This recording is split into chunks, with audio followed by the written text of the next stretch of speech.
지금 이 순간에도 당신의 세포는 원래보다 더 빠르게 늙어가고 있습니다. 과학자들은 이를 실제로 측정할 수 있고 현미경으로 그 변화를 직접 확인할 수 있습니다.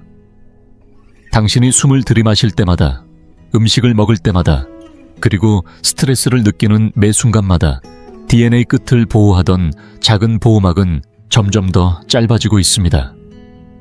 3명의 노벨상 수상자는 이 현상이 왜 발생하며 어떻게 하면 그 속도를 늦출 수 있는지를 수십 년에 걸쳐 연구해 왔습니다.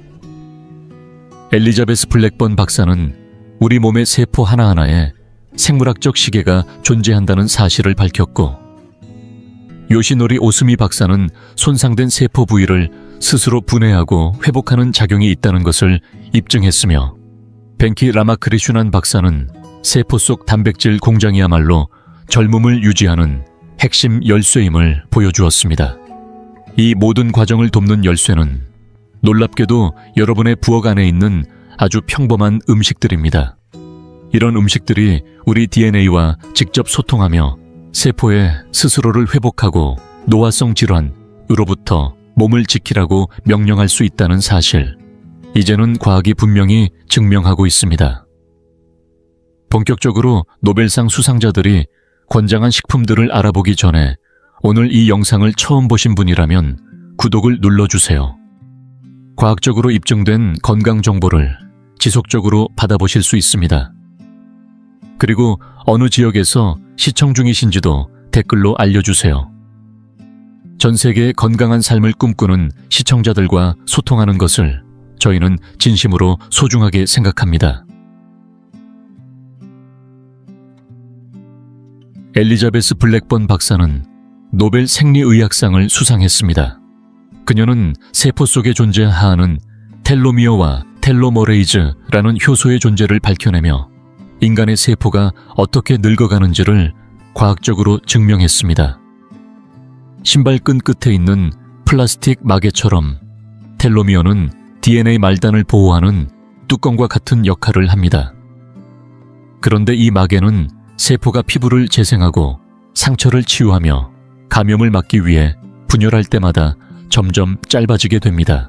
그리고 이 텔로미어가 너무 짧아지면 세포는 제대로 기능하지 못하고 노화가 시작되며 결국 죽게 됩니다.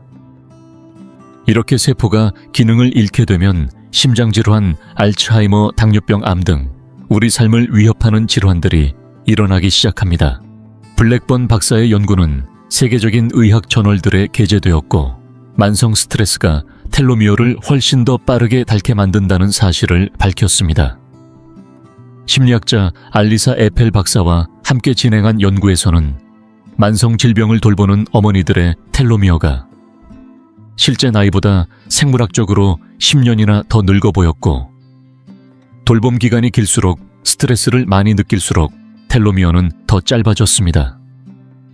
하지만 여기에 놀라운 반전이 있습니다. 우리가 먹는 음식으로도 텔로미어를 보호할 수 있다는 사실입니다. 의학 저널 란셋 온콜로지에 실린 연구에 따르면 식단을 포함한 생활 습관을 일부 바꾼 사람들은 불과 3개월 만에 텔로머레이즈 활성도를 29%에서 최대 84%까지 높이는 데 성공했습니다. 이 연구는 블랙번 박사와 딘 오니시 박사가 함께 진행했으며, 이후 5년에 걸친 추적 조사에서는 변화된 식습관을 유지한 사람들의 텔로미어 길이가 평균 10% 길어졌고, 아무런 변화도 하지 않은 대조군은 오히려 3% 줄어들었습니다. 텔로미어를 보호해주는 음식에는 하나의 공통점이 있습니다. 바로 항산화 물질과 오메가3 지방산이 풍부하다는 점입니다. 미국 오하이오 주립대학이 발표한 연구에 따르면 혈중 오메가3 수치가 높을수록 텔로미어가 더 길게 유지된다는 결과가 나타났습니다. 엘리자베스 블랙번 박사가 몸담고 있는 UCFF에서도 유사한 연구가 진행되었는데, 심장질환을 가진 환자 608명을 5년간 추적한 결과 오메가3 수치가 가장 높은 그룹이 텔로미어 손실 속도가 가장 느렸습니다. 이 연구는 미국 의사협회 저널에 발표되었고, 이후 임상영양학회지에 실린 또 다른 연구에서는 조직 속의 오메가3 지방산이 텔로미어의 마모를 줄이고 조기 노화를 막아준다는 사실도 밝혀졌습니다. 비탈이라는 대규모 연구에서는 비타민 D 보충제를 4년간 섭취한 사람들의 텔로미어가 140 염기쌍만큼 더 길게 유지되었다는 놀라운 결과도 나왔습니다. 그렇다면 구체적으로 어떤 음식을 먹어야 할까요? 먼저 자연산 연어, 정어리 고등어 같은 등푸른 생선과 호두 아마씨는 질 좋은 오메가3를 제공합니다. 블루베리, 딸기, 블랙베리 같은 베리류에는 DNA 손상을 줄여주는 안토시아닌이 풍부하며 시금치, 케일, 브로콜리, 파프리카 같은 채소들은 비타민C, E, 엽산이 풍부해 DNA를 보호하는 데 중요한 역할을 합니다. 귀리, 퀴노아, 현미 같은 통곡물과 렌틸콩, 병아리콩 같은 콩류는 풍부한 식이섬유와 비타민 B군을 공급하며 엽산은 세포 내에서 DNA 합성과 복구대사에 필수적입니다. 특히 호모시스테인 수치가 높으면 텔로미어가 짧아지는 경향이 있는데 엽산이 이 수치를 조절하는 데 큰 도움이 됩니다. 유럽 영양학 저널에 실린 연구에서도 카로티노이드가 풍부한 식단, 즉 색이 진한 채소와 과일을 자주 먹는 사람이 텔로미어 길이가 더 길다는 결과가 보고되었습니다. 그리고 빼놓을 수 없는 것이 바로 버섯입니다. 비타민 D가 풍부한 버섯은 텔로미어 길이와도 밀접한 연관이 있다는 사실이 2017년 영양학 저널을 통해 밝혀졌습니다. 이어서 소개할 오스미 요시노리 박사는 2016년 노벨 생리의학상을 수상한 인물로 세포 스스로 손상된 부분을 정리하고 재생하는 자가포식작용, 즉 오토파지의 존재를 과학적으로 증명한 주인공입니다. 오토파지는 그리스어로 스스로를 먹는다는 의미를 가지며 우리 몸의 세포가 스스로 낡은 부분을 분해해 새로운 에너지원으로 재활용하는 생존 전략입니다. 1990년대 초반 오스미 박사는 효모 세포에 영양을 공급하지 않고 유전자를 조작해 세포 내부 물질을 분해하지 못하게 했습니다. 그러자 현미경 속에서 오토파고좀이라 불리는 작은 재활용 주머니들이 세포 안에 쌓이기 시작했고, 이 발견은 전 세계에 오토파지라는 새로운 연구 영역을 열어주었습니다. 당시까지만 해도 1960년대에 처음 관찰된 오토파지는 우연한 현상으로 여겨졌지만 오스미 박사는 이 작용이 유전자에 의해 조절되는 체계적인 시스템이며 인간을 포함한 고등 생물에게도 동일하게 존재한다는 사실을 밝혔습니다. 그의 실험은 세포 건강에 대한 기존의 관점을 완전히 바꾸는 결정적인 전환점이 되었고, 이 작용이 노화염증 각종 만성질환을 예방하는 데 중요한 역할을 한다는 점에서 전 세계의 주목을 받게 되었습니다. 전 세계 수많은 의학 저널에서 공통적으로 밝히는 사실이 있습니다. 바로 단식 그 중에서도 하루 12시간에서 24시간 사이의 공복 상태가 세포의 자가 정화작용인 오토파지를 활성화시킨다는 것입니다. 칼로리를 제한하면 우리 몸의 유전자는 스스로를 보호하는 보존 모드로 전환되며 이때 세포는 질병과 스트레스에 훨씬 강한 상태로 변합니다. 2023년 사이언스 디렉트에 실린 연구에서는 라마단 기간 동안 하루 17, 9시간 금식을 실천한 건강한 젊은 남성들의 혈액을 29일간 추적했는데 공복 중반부터 오토파지 관련 유전자가 급격히 증가하는 것을 확인했습니다. 이는 간헐적 단식이 세포 내부의 쓰레기를 제거하는 정화 시스템을 직접적으로 자극한다는 것을 입증한 사례입니다. 100세 장수인이 많은 세계의 블루존 지역들, 특히 그리스의 이카리아 섬에서는 매년 약 150일 이상 종교적 단식을 실천하는데 이 전통적인 생활 방식과 채소, 올리브유 중심의 지중해식 식단이 만나면서 놀라운 수명을 자랑합니다. 운동 역시 오토파지를 자극하는 또 하나의 강력한 방법입니다. 중간 강도의 유산소 운동과 지구력 훈련은 근육과 뇌 조직 내에서 자가포식 작용을 증가시킨다는 연구 결과가 꾸준히 보고되고 있으며 생쥐 실험에서는 러닝머신 운동을 통해 오토파지 활성이 증가했고, 인간 대상 연구에서도 조직별로 오토파지 반응이 조절된다는 점이 밝혀졌습니다. 특히 이 자가 정화 과정은 파킨슨병이나 알츠하이머 같은 퇴행성 뇌질환을 예방하는 데도 깊이 연관되어 있습니다. 그렇다면 이 소중한 작용을 어떻게 우리 몸에서 자연스럽게 일어나게 할 수 있을까요? 첫째는 시간 제한 식사법입니다. 하루 중 식사를 정해진 8-10시간 안에만 끝내는 방식인데, 예를 들어 낮 12시부터 밤 8시 사이에만 식사를 하고 그 외 시간엔 물이나 블랙커피, 녹차 등 칼로리가 없는 음료만 섭취합니다.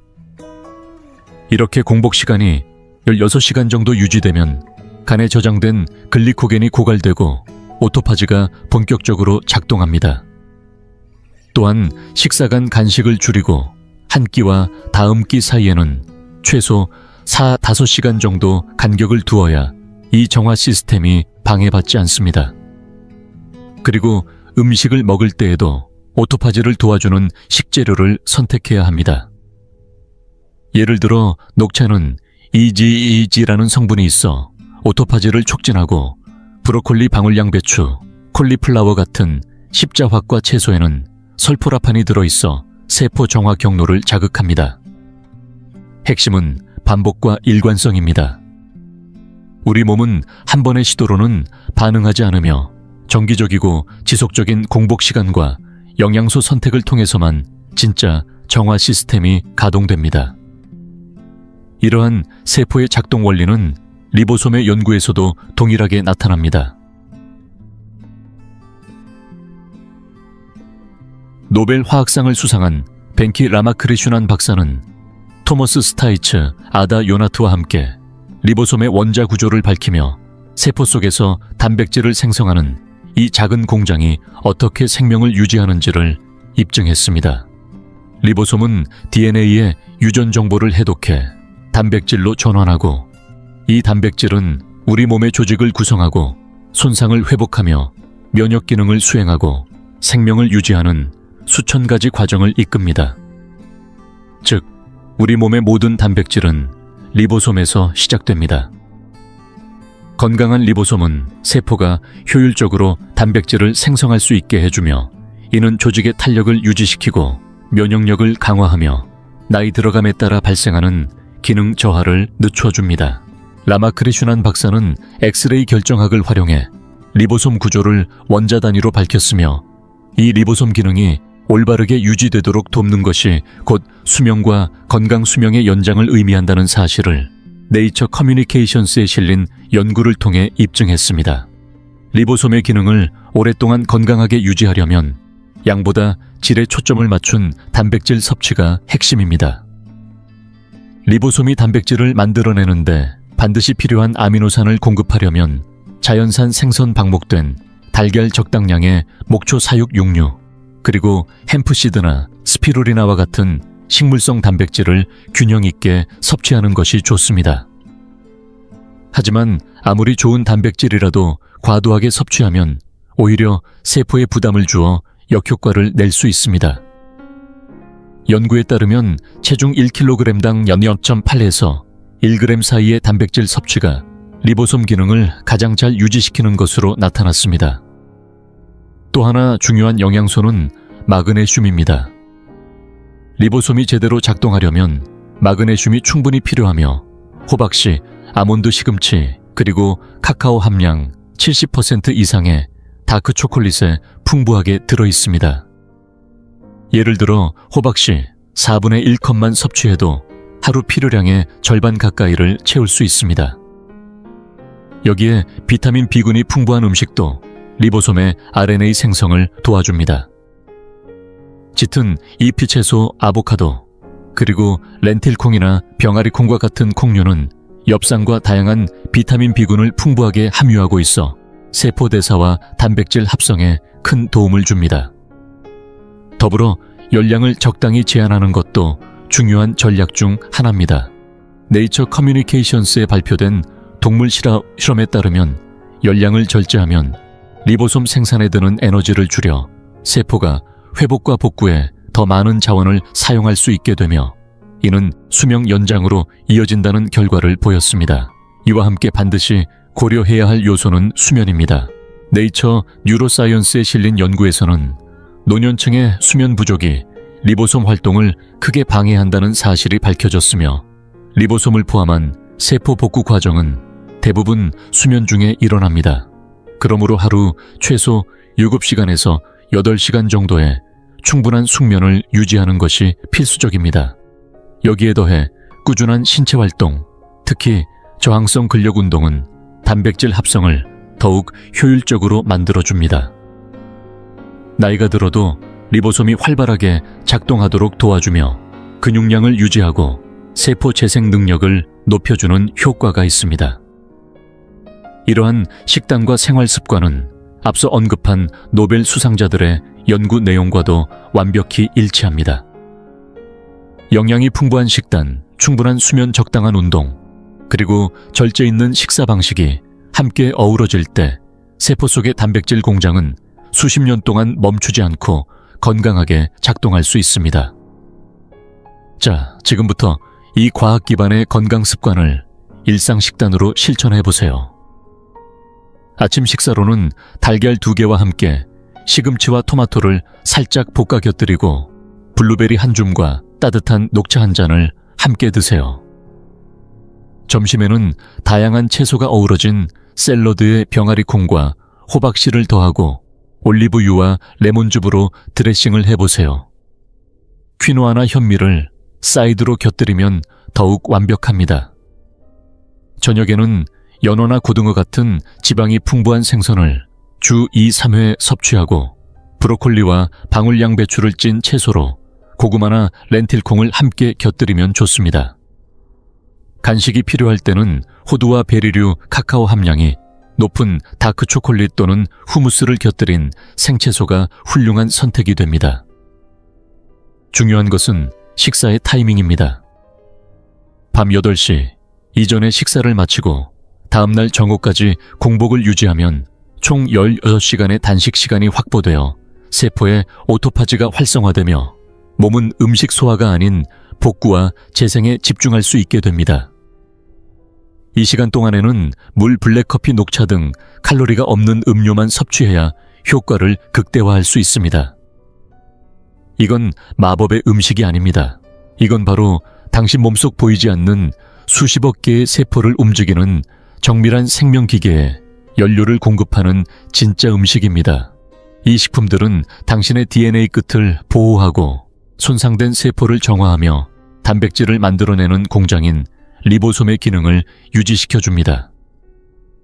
여기에 매일 단 12분만이라도 명상이나 깊은 복식 호흡으로 스트레스를 완화해보세요. 대부분의 날에 30분씩 걷거나 자전거를 타며 몸을 부드럽게 움직여보세요. 이렇게 3가지 시스템은 함께 작동하게 되고 몸은 점점 회복 쪽으로 방향을 틉니다. 하루 7시간에서 8시간의 숙면, 그리고 따뜻한 인간관계 역시 빼놓을 수 없습니다. 연구에 따르면 정서적으로 지지받는 관계를 가진 사람일수록 텔로미어가 더 길고 이는 장수와 직결됩니다. 결국 건강하게 오래 사는 삶은 값비싼 시술이나 기적의 약에서 오는 것이 아닙니다. 3명의 노벨상 수상자들이 이미 증명했습니다. 당신의 몸은 이미 스스로를 회복하고 세포를 청소하며 노화를 늦추는 시스템을 갖고 있다는 사실을요. 엘리자베스 블랙번 박사는 식단과 생활 습관을 통해 텔로미어를 보호하면 사망률을 높이는 주요 질병들을 막을 수 있다는 것을 밝혔고, 요시노리 오스미 박사는 정기적인 공복이 오토파지, 즉 세포 속 쓰레기를 정리하는 시스템을 촉진한다고 밝혔습니다. 벤키 라마크리슈난 박사는 양질의 영양소가 리보솜을 활성화시켜 우리 몸의 단백질 생성이 효율적으로 유지된다는 사실을 보여주었습니다. 지난 20년간의 누적된 연구는 하나의 사실을 분명히 말합니다. 텔로미어의 단축 오토파지의 부족 리보솜 기능 저하가 결국 심혈관 질환, 알츠하이머, 암, 당뇨병의 근본 원인이라는 것입니다.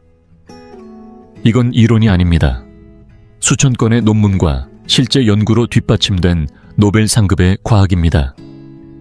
그렇다면 오늘 먹는 이 한 끼가 단순한 식사가 아닐 수도 있습니다. 그것은 몸속 세포들에게 보내는 신호일 수 있습니다. 스스로를 회복하라, 스스로를 보호하라, 다시 강해져라. 중요한 건 완벽하게 실천하는 것이 아닙니다. 당장 오늘부터 식사의 색이 풍부한 채소 한 가지를 더 추가해 보세요. 일주일 중 며칠이라도 10시간 안에 식사를 끝내는 패턴을 시도해 보세요. 일주일에 2번 기름기 있는 생선을 챙겨 드시는 것만으로도 변화는 시작됩니다. 만약 지금 이 정보가 건강한 노화의 길을 더 분명하게 보여주었다면 이 영상을 사랑하는 가족, 친구, 부모님께 공유해 주세요. 그분들의 몸에도 이 지식이 필요한 순간일 수 있습니다. 그리고 댓글에 네 라고 적어보세요. 지금부터 내 몸의 회복 시스템을 도와주겠다고 오늘의 내가 내일의 내게 남길 가장 좋은 선물은 이 선택 하나라고 약속해보세요. 유럽 사람들은 하루 3끼를 빵으로 시작하고 마무리할 만큼 빵을 즐겨 먹지만 정작 당뇨병은 드물다는 사실이 의아하지 않으신가요? 사실 유럽에서는 어디서든 빵을 쉽게 접할 수 있습니다.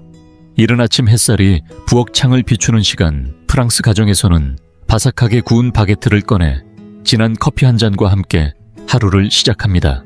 점심엔 이탈리아 직장인이 가볍게 들고 나온 샌드위치 하나로 끼니를 해결하는데 그 안엔 햄과 채소 그리고 치즈 한 장이 들어있어 간단하지만 만족스럽습니다.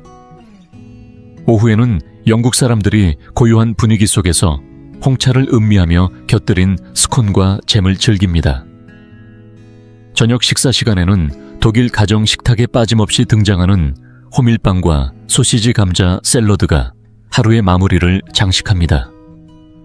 이처럼 유럽인들의 빵 사랑은 단순한 선호를 넘어선 생활 방식에 가깝고 탄수화물에 대한 집착에 가까울 정도입니다. 그런데 이상한 점은 이렇게 고탄수화물 식품을 일상처럼 먹는 그들이 오히려 많은 아시아 국가들보다 당뇨병 발생률이 훨씬 낮다는 것입니다. 실제로 여러 유럽 국가의 성인 당뇨병 비율은 7%에도 미치지 않지만 일부 아시아 국가는 이미 이 비율을 넘어선 지 오래입니다. 똑같이 탄수화물을 많이 섭취하는데 왜 아시아인의 혈당은 더 쉽게 무너질까요? 혹시 유럽의 빵에는 혈당을 막아주는 무슨 비밀 재료라도 숨어 있는 걸까요? 아니면 문제는 우리가 살아가는 방식 그 자체에 있는 건 아닐까요? 지금부터 이 놀라운 차이를 만들어낸 4가지 핵심 원인을 하나씩 깊이 있게 살펴보겠습니다. 그리고 특별히 준비한 6가지 혈당 조절 식품까지 소개해 드릴 텐데 이 식재료들을 매일 번갈아가며 섭취하면 혈당이 출렁이지 않고 안정적으로 유지될 수 있습니다. 분석을 시작하기 전에 꼭 짚고 넘어가야 할 오해가 하나 있습니다. 많은 사람들이 당뇨병은 단순히 단 음식을 너무 많이 먹어서 생긴다고 생각하지만 실제 원인은 그보다 훨씬 복잡합니다. 당뇨의 근본적인 원인은 바로 인슐린 저항성에 있습니다. 쉽게 말하면 혈당을 낮추는 역할을 하는 인슐린이라는 호르몬에 우리 몸이 무감각해지는 현상입니다. 원래 인슐린은 혈액 속에 있는 당분을 세포 안으로 옮겨 에너지로 활용하게 해주는 운반자 역할을 합니다. 하지만 인슐린 저항성이 생기면 이 운반자가 제 역할을 하지 못해 당이 세포에 들어가지 못하고 혈액 속에 쌓이게 되고 결국 혈당이 계속 높게 유지되면서 당뇨병으로 이어지는 것입니다. 따라서 당뇨병은 단순히 얼마나 많은 당을 먹었느냐보다도 우리 몸이 그 당을 얼마나 잘 처리하느냐가 훨씬 더 중요한 문제입니다. 유럽 사람들처럼 매일 빵을 먹더라도 체내에서 당을 잘 처리할 수 있는 대사 능력이 유지된다면 혈당은 충분히 안정될 수 있습니다.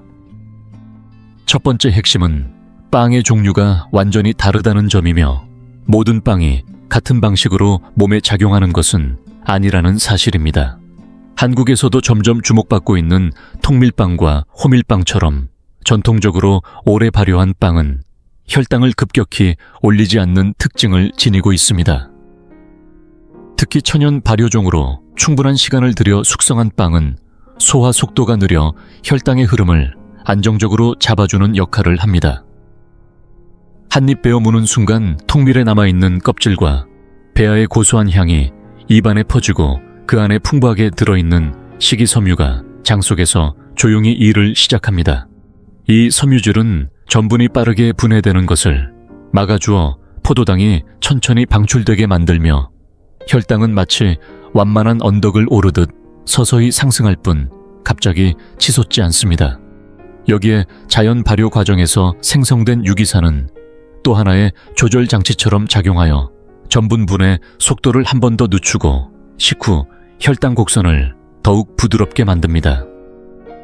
반대로 많은 아시아 지역에서 익숙한 흰빵이나 흰쌀밥처럼 고도로 정제된 전분은 섬유질이 거의 남아있지 않아 소화기관에 들어가는 순간 빠르게 포도당으로 바뀌며 혈당을 순식간에 끌어올립니다. 마치 로켓을 탄 듯 급상승한 혈당 앞에서 인슐린은 대응할 틈을 잃게 됩니다. 더 큰 문제는 부드럽고 달콤한 식감을 위해 설탕과 기름을 과도하게 넣고 빠른 발효를 위해 공정을 단축한 빵들입니다.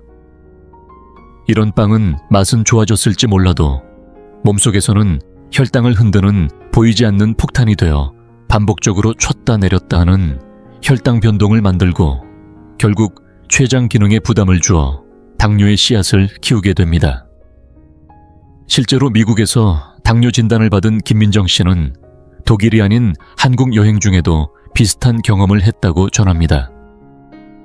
처음에는 빵을 먹으면 혈당이 무너질 것이라 걱정했지만 전통 방식으로 구운 통곡물 빵을 먹고 서울의 한강변을 따라 걷는 시간이 늘어나자 오히려 혈당 수치가 안정되는 것을 느꼈다는 것입니다. 그 이유는 설탕을 거의 넣지 않은 빵과 자연스럽게 늘어난 활동량이 함께 작용했기 때문이었습니다. 이 이야기는 분명히 말해줍니다. 빵 그 자체가 문제인 것이 아니라 섬유질을 잃은 정제 전분과 움직이지 않는 생활 방식이 진짜 위험 요소라는 사실을 말입니다.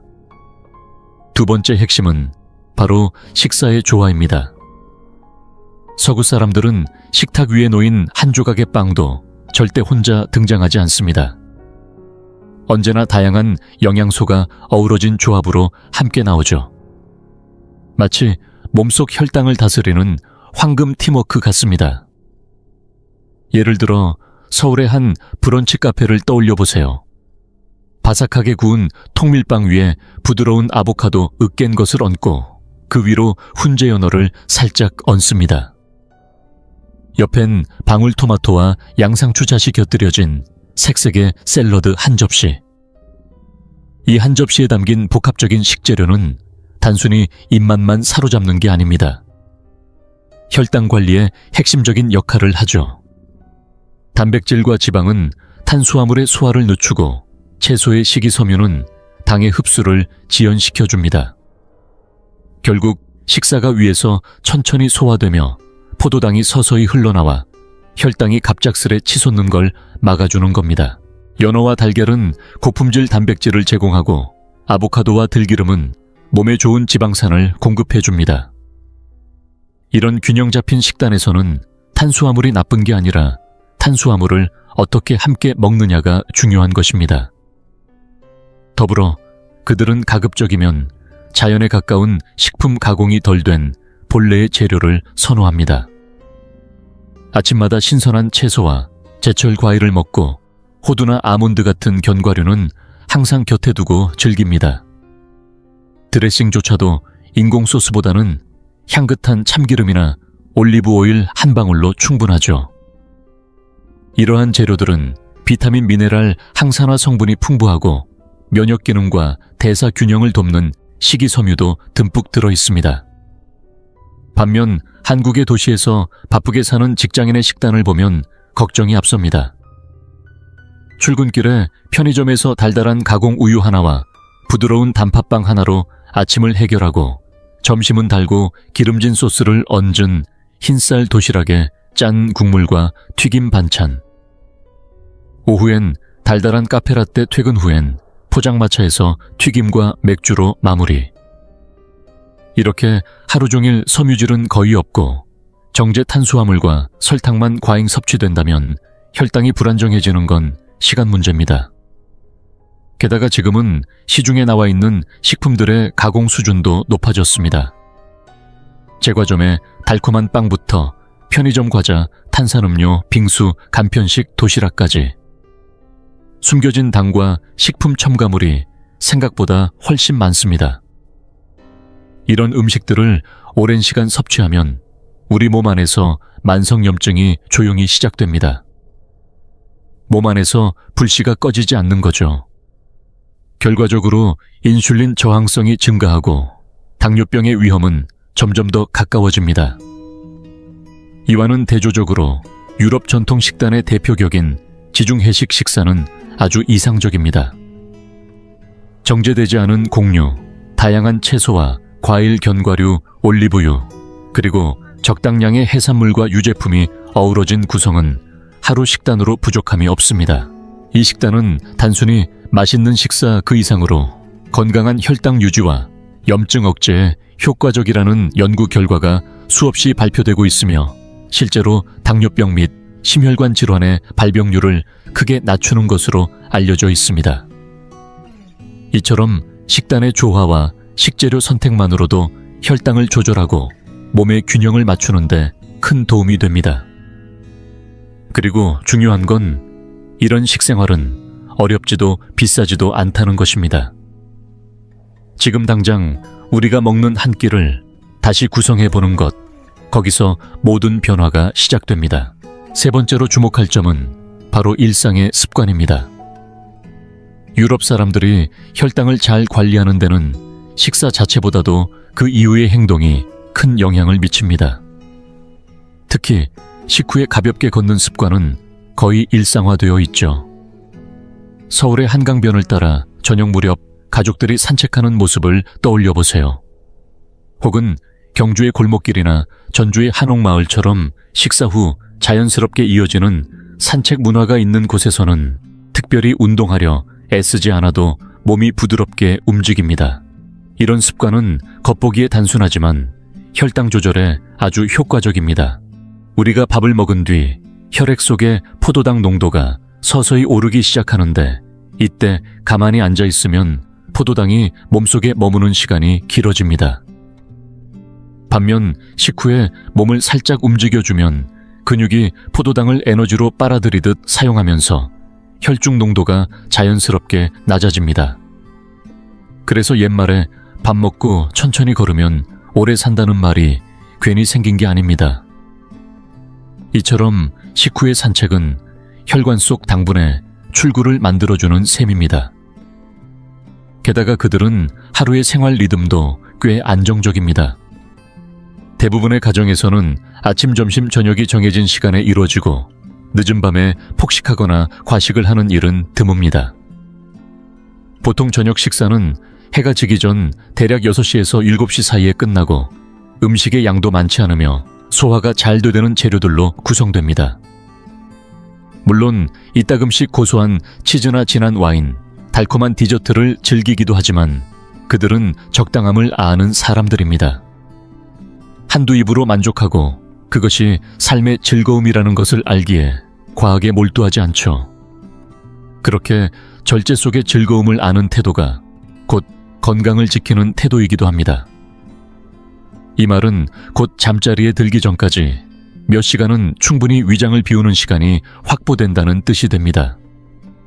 반면 우리 주변을 돌아보면 밤 10시 넘어서 치킨을 시키고 떡볶이나 삼겹살을 야식으로 즐기며 새벽까지 스마트폰을 붙잡고 있는 경우가 얼마나 많은지 생각해 보게 됩니다. 그렇게 늦게까지 먹고 늦게 자는 생활이 반복되다 보면 신체의 생체 리듬이 무너지고 인슐린이 분비되는 자연스러운 흐름도 엉키게 됩니다.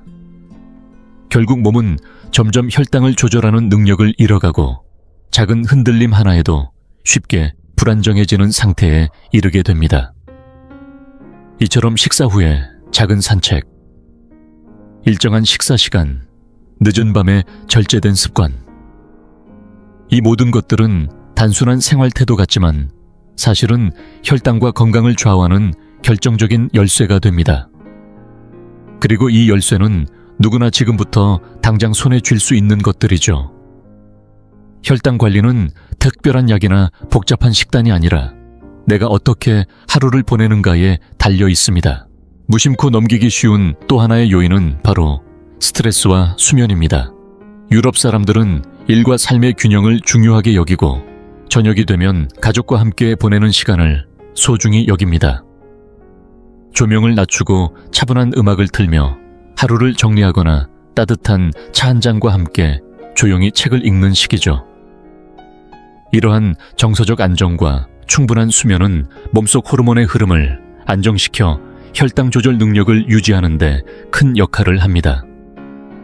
반면 한국을 비롯한 많은 아시아 지역에서는 여전히 늦게까지 버티는 사람이 열심히 사는 사람이라는 인식이 남아있고, 특히 직장인들 사이에서는 야근과 야식이 일상이 되어버렸습니다. 밤늦게까지 컴퓨터 앞에서 일하다가 자정 넘어서야 식사를 마치고 잠드는 생활을 반복하면 신경계는 늘 긴장 상태에 놓이고 스트레스 호르몬은 과도하게 분비되며 결국 혈당은 작은 자극에도 예민하게 반응하게 됩니다.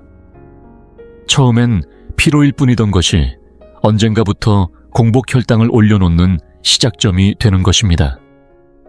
그리고 마지막으로 우리는 유전적 배경도 고려해야 합니다. 사실 유럽인들은 수백 년 동안 빵을 주식으로 삼아왔고 그 과정에서 탄수화물을 꾸준히 섭취하는 신체 구조에 적응해왔다고 볼 수 있습니다. 그들의 췌장은 반복된 환경 속에서 점점 더 효율적으로 작동해왔고, 이는 마치 동일한 연료를 계속 넣으며 최적화된 엔진처럼 반응하는 원리와도 같습니다. 반면 한국을 포함한 동아시아 지역의 많은 사람들은 역사적으로 저탄수화물 위주의 식생활을 오랫동안 이어왔으며 어떤 시기에는 식량 부족이 일상이기도 했습니다. 그래서 고도로 정제된 전분이 한꺼번에 들어오게 되면 체내 인슐린 시스템이 이를 감당하지 못하고 과부하가 걸릴 가능성이 더 높은 것이죠. 마치 작은 배에 갑자기 큰 화물을 실은 것처럼 처음에는 버틸 수 있어도 시간이 지날수록 문제가 발생합니다. 실제로 일부 연구에서는 동아시아인들의 인슐린 분비 예비력이 서구인에 비해 낮다는 보고도 있습니다.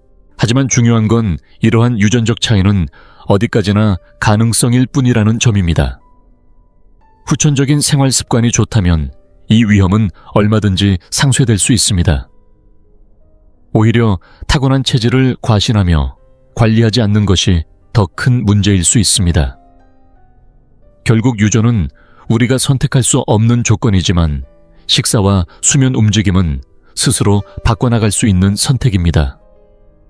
그러니 나는 원래 당에 약한 체질이라 어쩔 수 없어 라고 포기하기보다는 오늘부터라도 식탁의 구성을 바꾸고 하루 10분이라도 몸을 움직이며 생활의 균형을 맞춰가는 것이 진짜 변화의 시작점입니다. 이쯤 되면 이제 분명해집니다. 유럽 사람들이 하루 3끼 빵을 즐겨도 당뇨병 발병률이 낮은 건 특별한 체질 때문이 아니라 음식 선택과 생활 습관을 정교하게 관리해왔기 때문입니다. 그들의 방식은 멀리 있는 비법이 아니라 우리가 일상에서 충분히 따라할 수 있는 실천이기도 합니다. 특히 오늘 소개할 6가지 식품은 혈당을 다스리는데 탁월한 도움을 주는 음식들로 그 어떤 약보다도 부작용 없이 몸을 바르게 잡아줍니다. 하나씩 식단에 돌려가며 넣기만 해도 혈당은 놀랄 만큼 안정적인 흐름을 찾게 될 것입니다. 첫 번째는 아침 식사로 특히 추천되는 귀리입니다. 귀리는 이미 잘 알려진 고섬유 곡물로 수용성 식이섬유가 풍부해 장 속에서 젤처럼 부풀어 올라 당의 흡수를 늦추는 역할을 합니다. 마치 체내에 작은 필터망을 씌운 것처럼 포도당이 천천히 스며들도록 도와주죠. 또한 비타민과 미네랄 함량도 높아 영양면에서도 훌륭합니다. 아침마다 설탕 없이 끓인 귀리죽 한 그릇이나 무가당 귀리 플레이크를 요구르트에 섞어 먹는 것도 좋은 방법입니다. 다만 시중에서 고를 땐 꼭 첨가물이 없는 순수 귀리를 선택해야 하며 달달한 맛이나 향이 추가된 가공 제품은 피하는 것이 좋습니다. 두 번째로 소개할 식재료는 바로 양파입니다. 양파는 매운맛 때문에 기피하는 분들도 많지만 이 자극적인 향과 맛을 내는 성분들이 오히려 혈관을 확장하고 췌장을 자극해 인슐린 분비를 도와줍니다. 꾸준히 섭취하게 하면 혈당을 낮추는데 자연스러운 보조 역할을 하며 동시에 항산화 효과로 몸속 염증을 완화하는 데에도 효과적입니다. 평소 볶음 요리나 찌개 국물에 양파를 적극적으로 넣거나 구운 양파를 곁들여 먹는 방식도 무척 간편하고 좋습니다. 다음은 쓴맛으로 유명하지만 효능만큼은 확실한 식재료, 바로 여주입니다. 여주는 흔히 식물성 인슐린이라 불릴 정도로 당 대사를 도와주는 성분이 풍부하고 인슐린 민감도를 개선하며 세포의 당 활용 능력을 높여줍니다. 여주의 쓴맛이 입에 거슬릴 수는 있지만 오히려 그 쓴맛이 약효의 본질입니다. 여주볶음, 여주돼지국 또는 여주를 건조해 차로 끓여 마시는 방식도 좋고 너무 바쁠 땐 말린 여주를 우려내는 간편한 방법도 활용할 수 있습니다. 네 번째는 누구나 부담 없이 시작할 수 있는 녹차입니다. 녹차에는 강력한 항산화제인 카테킨과 타닌이 들어있어 혈당은 물론 콜레스테롤 수치도 조절하는 데 도움을 줍니다. 특히 식후 한 잔의 녹차는 소화를 도와줄 뿐 아니라 당의 흡수 속도를 자연스럽게 늦추며 식사 후 급격한 혈당 상승을 완화하는 데도 탁월한 효과를 보입니다. 단, 공복에 진하게 마시는 것은 위에 부담이 될 수 있으므로 식사 직후나 간식 후 마시는 것이 가장 적절합니다. 다섯 번째는 꾸준히 먹으면 가장 효과를 보는 견과류입니다. 호두, 아몬드, 캐슈넛 등 다양한 견과류에는 좋은 지방과 식이섬유가 풍부해 혈당이 식사 후 급상승하는 것을 억제해줍니다. 게다가 마그네슘, 셀레늄 등의 미량 영양소까지 갖추고 있어 전반적인 신진대사를 균형 있게 유지하는 데도 큰 도움이 됩니다. 하루 한 숟갈 정도 간식처럼 챙겨 먹되 절대 과하지 않도록 조심해야 하며 가능하면 무염 무가당 상태 그대로의 원물 견과를 선택하는 것이 중요합니다. 마지막 여섯 번째는 아직 많은 사람에게 생소할 수 있는 곤약입니다. 곤약은 물에 불어나면 젤리처럼 부풀어 오르며 장에서 포만감을 주고 당의 흡수를 지연시켜줍니다. 무엇보다 칼로리가 매우 낮고 수용성 섬유가 아주 풍부해 당뇨 관리뿐 아니라 체중 감량에도 효과적입니다. 곤약면, 곤약밥, 곤약떡 등으로 다양하게 활용할 수 있고 국물 요리나 정월, 심지어 볶음 요리에도 넣기 쉬워 식단 구성에도 부담이 없습니다. 평소 면 요리를 즐기는 분이라면 일부를 곤약면으로 대체해보는 것만으로도 혈당 조절에 큰 차이를 느낄 수 있습니다. 이처럼 단순하지만 강력한 6가지 식재료는 매일 식단의 구석구석에서 작지만 강력한 균형을 만들어줍니다. 특별한 약이 아니라 우리 밥상 위의 재료들이 바로 혈당의 속도를 조절하는 진짜 열쇠가 될 수 있습니다. 결국 유럽 사람들이 매일같이 빵을 즐기면서도 당뇨병에 잘 걸리지 않는 비밀은 결코 특별한 체질에 있는 것이 아닙니다. 그들의 식탁에는 현명한 선택이 있었고 식재료의 궁합을 따지는 섬세함과 일상의 습관을 지키는 끈기가 있었으며 여기에 유전적인 약간의 이점이 더해졌을 뿐입니다. 반대로 우리에게 그런 유전이 없더라도 너무 걱정할 필요는 없습니다.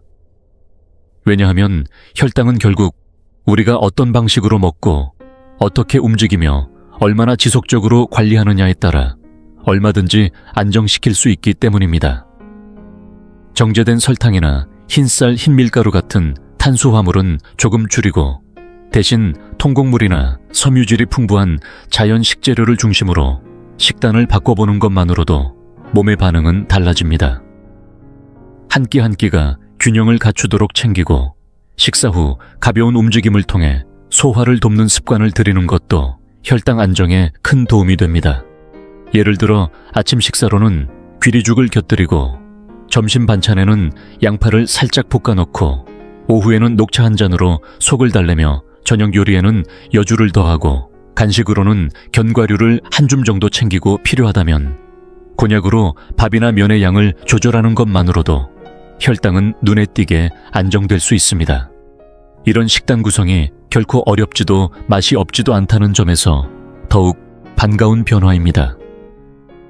우리는 더 이상 건강을 위해 맛을 포기할 필요도 당뇨를 두려워하며 외식조차 망설일 이유도 없습니다.